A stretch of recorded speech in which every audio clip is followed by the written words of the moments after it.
The jungle was alive that night. Alive in the way only a wild heart could understand.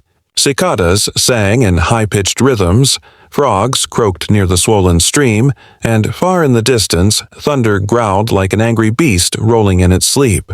Clouds gathered, heavy and full, and the tall trees swayed as though whispering secrets to one another. Lightning split the darkness, and for an instant, the whole forest glowed silver. Then came the sound. It was soft at first, a trembling whimper carried by the wind. But for Mama Kira, it sliced through the storm like a cry from the past. Her great muscled body stiffened. She turned her head sharply, her black fur glistening under the rain, her nostrils flaring. She was a creature of instinct, and in that sound she recognized something fragile, something helpless, something alive. The jungle was her kingdom, and yet she moved with care, her large hands gripping vines, her dark eyes scanning through the sheets of rain. Water dripped from her brow as she made her way down the slope toward the fallen tree. The air smelled of mud, blood, and fear. Then, as another bolt of lightning flashed across the canopy, she saw them. 3 tiny forms huddled together in the mud, shivering, their golden coats smeared with dirt. They looked like bundles of leaves at first, until one of them lifted its head weakly and released a faint, desperate cry. They were lion cubs. Kira blinked in disbelief. Lions did not belong in her world. Their kind roamed the open savannas, not the thick jungle undergrowth. Yet here they were, alone and vulnerable. Their mother was nowhere to be found, and the ground around them bore the tracks of something sinister. Hyenas. The sharp, curved prints and the faint metallic scent of blood told the story. There had been a fight, and it hadn't ended well. For a long moment, Kira stood still. She had every reason to walk away. The law of the wild was cruel but simple, each creature to its own. The jungle didn't forgive mistakes. Raising another predator's young could draw danger closer than ever before, but when one of the cubs tried to crawl forward, its tiny paw sinking into the wet earth, Kira's heart clenched. The cub's cry was weak but familiar, echoing something buried deep inside her, a sound she hadn't heard since the night she'd lost her own baby. It had been 2 years, but the memory was fresh. That night, the stars had been clear, and her infant had clung to her chest, giggling softly. Then came the leopard, silent, swift, merciless. She'd fought like a storm, but she was too late. The baby's warmth had faded in her arms before dawn. Since then, Kira had become distant, quiet, a shadow among her kind. Now, in the midst of the rain, the ghosts of that night whispered back to her, and when one of the lion cubs whimpered again, something inside her broke. Kira moved closer, lowering her great body to the ground. The cubs tensed, sensing a giant figure looming over them. One tried to hiss, a sound more like a squeak than a threat, while another buried its head under its sibling's paw.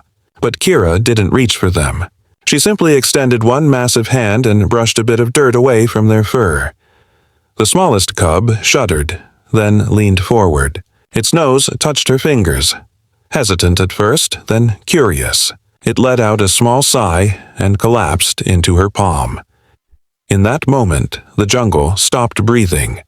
Kira lifted her hand carefully, bringing the cub close to her face. Its heartbeat was weak but steady. The others stirred and crawled toward her warmth. When she wrapped her arms around them, the 3 tiny lions pressed against her chest as though they had finally found safety.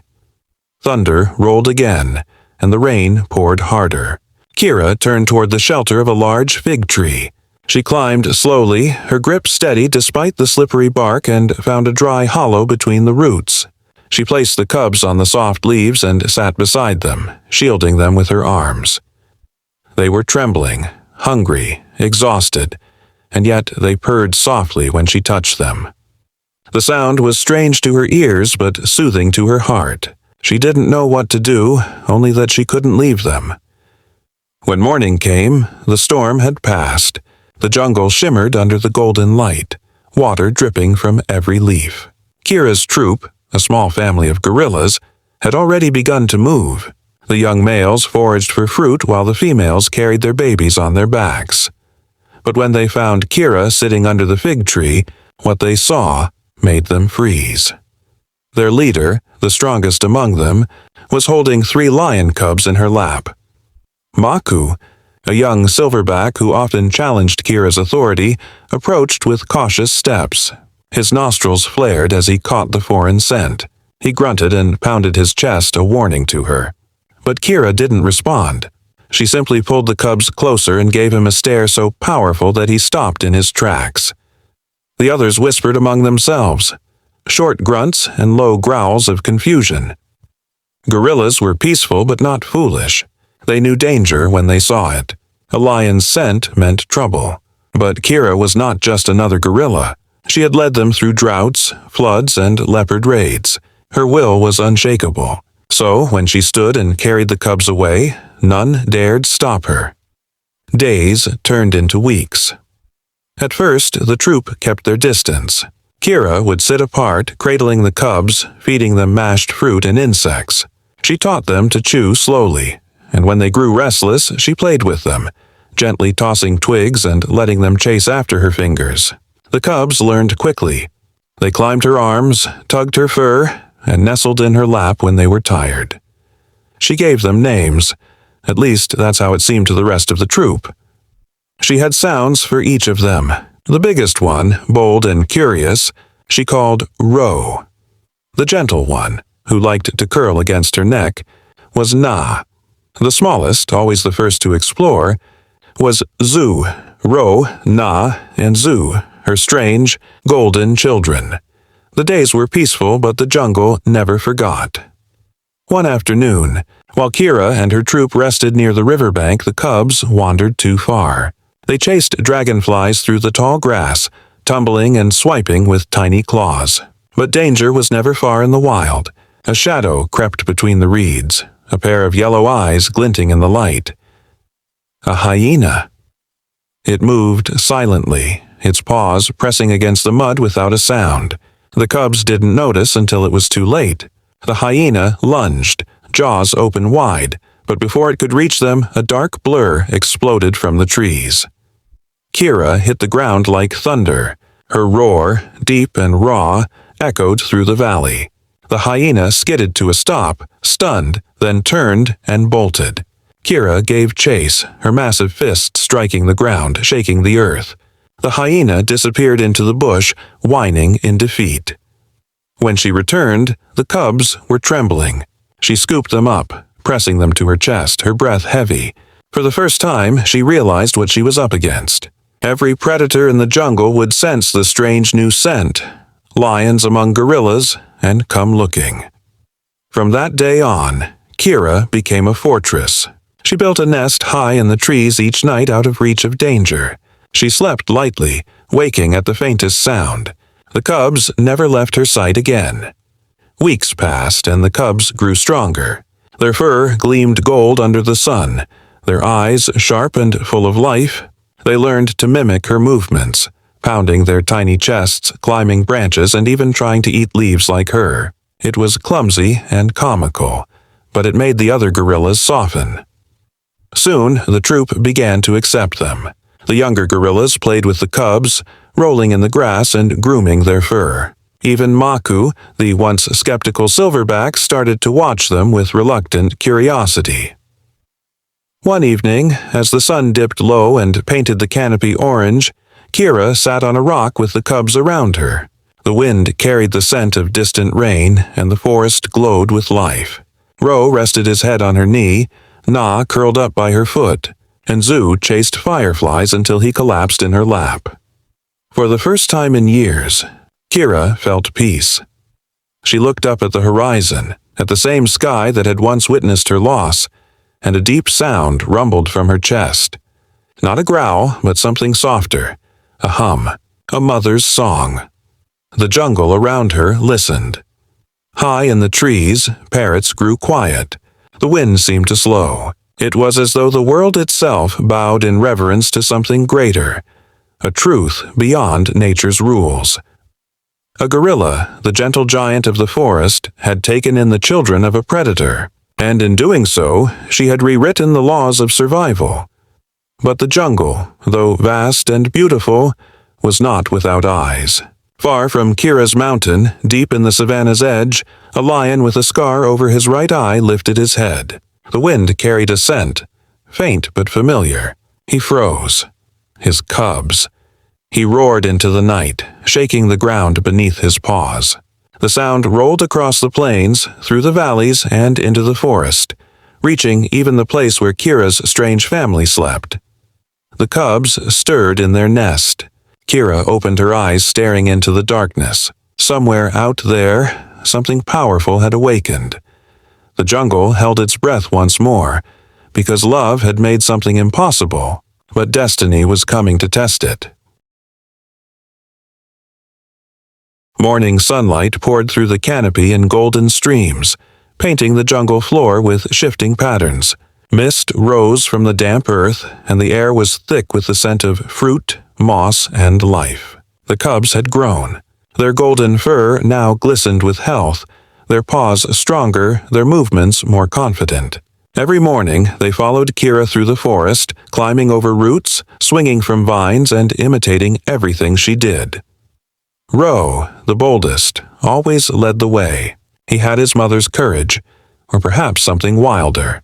Na, the gentle one, often stayed close to Kira, pressing her head against the gorilla's shoulder as they walked, and little Zu, quick and curious, darted between the trees like a streak of light, forever chasing butterflies and shadows. The jungle had accepted them. Birds no longer screamed warnings when they passed. The monkeys, who had once thrown fruit at them, now played nearby, cautiously but without fear. Even the river's crocodiles, who had watched the strange family for months, seemed to understand they were something sacred. Every creature knew the legend now, the gorilla who had taken in lion cubs. Kira had become more than a mother. She was a protector of the weak, a living mystery. Wherever she went, the jungle grew silent, not in fear, but in respect. She carried herself with the strength of a queen, her every step calm and measured. And beside her, the cubs walked like princes of two worlds, born of the savannah, raised by the forest. But as peace deepened, so did change. The cubs were growing faster than any of the gorillas expected. Their tiny mews had turned into low, rumbling growls. Their teeth were sharper now. Their play fights left marks on bark and fur. Though Kira never showed fear, she watched them carefully. Nature's call could not be silenced forever. One afternoon, Ro brought down a small bird, a young hornbill that had fallen from its nest. He stood over it proudly, tail twitching, while Na and Zu circled around, curious. Kira approached slowly. She didn't scold him, only watched. When Ro looked up at her, unsure, she took the bird gently from his paws, lifted it high, and released it into the air. The cub blinked in confusion. Then, when the bird disappeared beyond the leaves, he turned away, ashamed. Kira stroked his back softly. It was not punishment, it was teaching. She had raised them in peace, and she hoped, perhaps foolishly, that they might stay that way. But deep down, she knew better. That evening, the troop gathered at the river to drink. The water reflected their shapes, gorillas and lions together, an image that no eye in the wild could understand. The cubs splashed in the shallows while the young gorillas played beside them. It should have been a peaceful sight, but far beyond the forest's edge, danger was approaching. The dry season had begun, and water was scarce across the plains. It was there that a powerful lion, scarred and weary, led his pride in search of life. His name was Tano, the same lion who had once roamed these jungles with a mate and 3 tiny cubs. He hadn't seen them since the night of the storm. He had returned to find blood and hyena tracks, but no bodies. For months he searched. Grief hardened him, and his heart became colder than stone. But the wind carries stories in the wild, and now, as it swept through the trees, it carried one to him, a rumor from the monkeys, woken a whisper among the elephants. 3 lions living with gorillas. He followed the scent trail for days, crossing rivers and ravines until he reached the edge of Kira's forest. The smell was unmistakable. His cubs were here. At dawn, when the mists were still thick, Kira led her family toward the open grassland to find new fruit trees. The cubs ran ahead, leaping through tall grass, their tails flicking with excitement. The moment they stepped into the clearing, the air shifted. Birds scattered from the trees. The jungle grew silent again, the kind of silence that meant something was watching. From behind the rocks, Tano emerged. His mane was full and dark, his shoulders broad, his eyes sharp as blades. The ground seemed to tremble as he stepped forward, his roar echoing across the valley. The cubs froze. The sound was strange yet familiar, vibrating through their bones. Ro lifted his head, ears twitching. Na's eyes widened and Zu took a step back, his tail low. Kira turned slowly.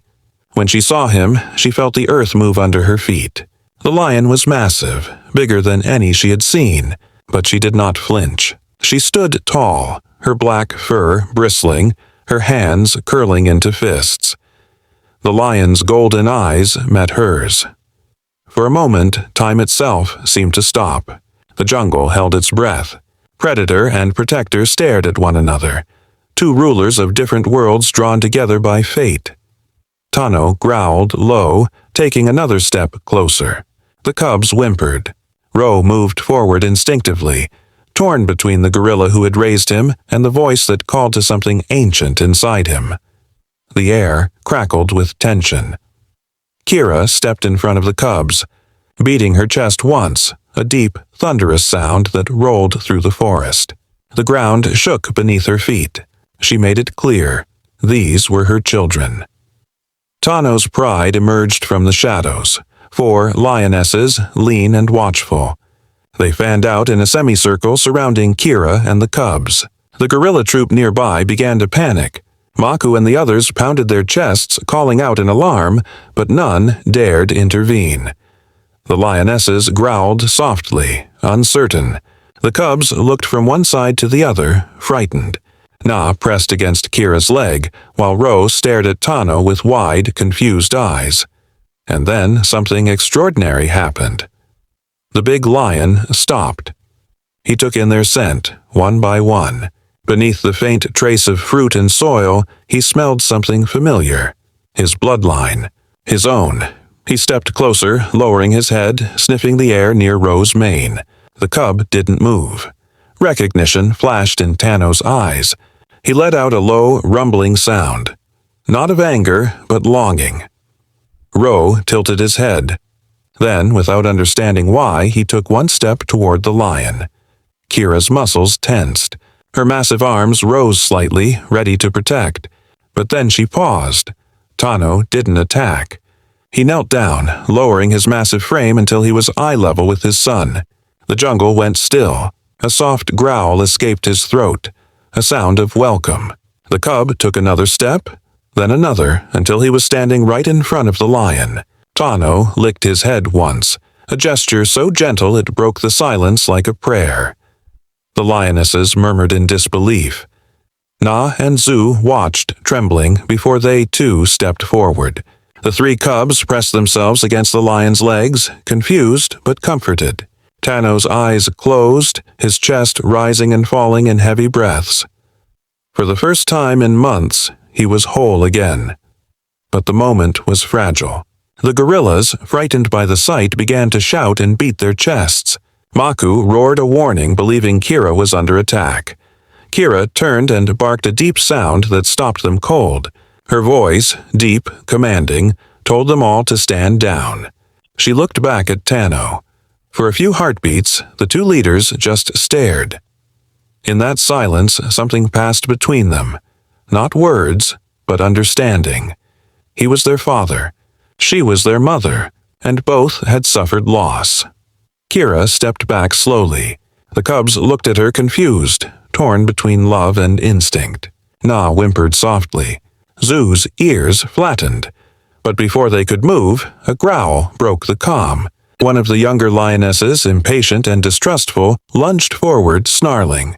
Kira reacted instantly, rising to her full height, slamming her fists into the ground so hard the earth cracked.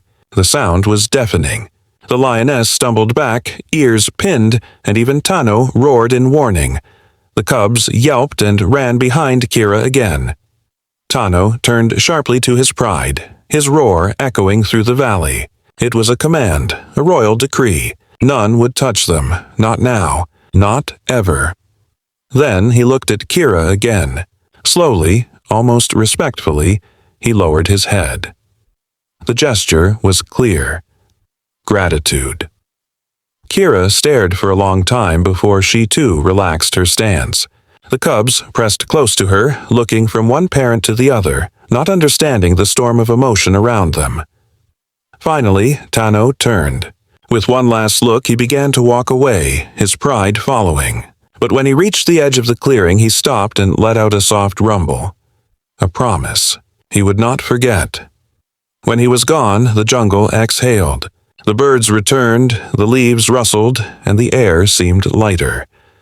Kira sank to the ground, exhausted. The cubs climbed into her lap again, trembling. She stroked their fur gently, her eyes distant. That night, as the stars shimmered through the canopy, she sat awake for hours, thinking. The world had changed again. Her cubs, her golden children, belonged to two worlds now. As the wind moved through the trees, she looked at them sleeping beside her and whispered softly, not in words, but in the language of a mother's heart, "You are my children.